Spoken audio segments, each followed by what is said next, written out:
same-sex attraction is an unnatural desire. It's perverse. But to play the devil's advocate, and I think I already know your answer, and I agree with you.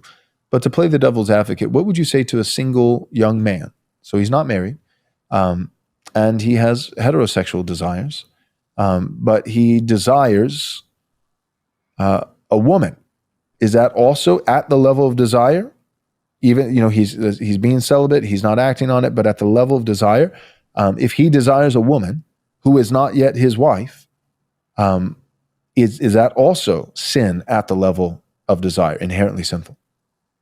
Well, it depends on how he desires her. So something I argue in my book, and is I argue that it is biblically permissible to desire a woman to cut a covenant with, a sexual covenant, one day.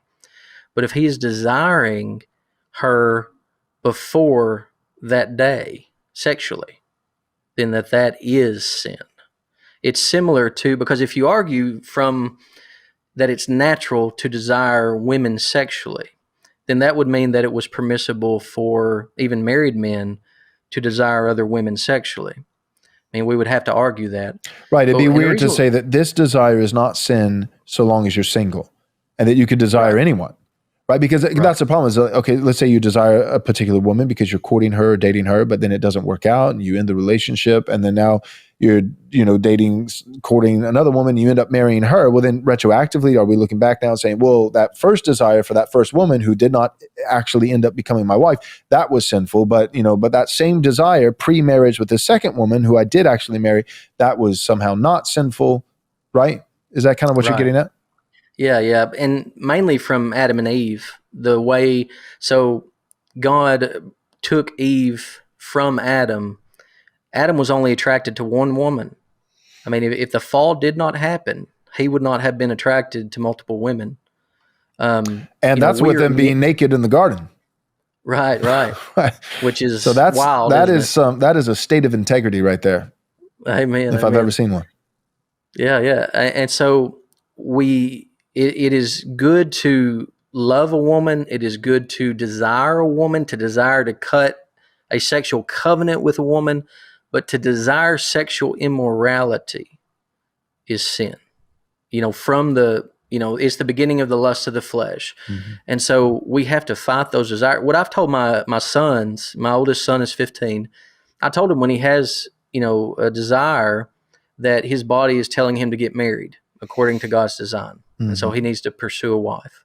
But any sexual desire before marriage is sin, is what I tell him. And the reason why you get it, 1 Timothy 5, where Paul tells Timothy to treat all young women like sisters and older women like mothers in all purity. And so if you view women that way before marriage, I mean, you can love a woman and you can desire to marry her and cut a sexual covenant with her. But you cannot desire her as if she is your wife already. Mm-hmm. I got you. Yeah, and to treat women, younger women like sisters, older women like mothers, it seems frivolous or wrong-headed to say the treating lending towards behavior. This should be your behavior as you engage other women, but behind the scenes, underneath your behavior, you could be desiring them in a sexual way apart from a covenant. That seems weird.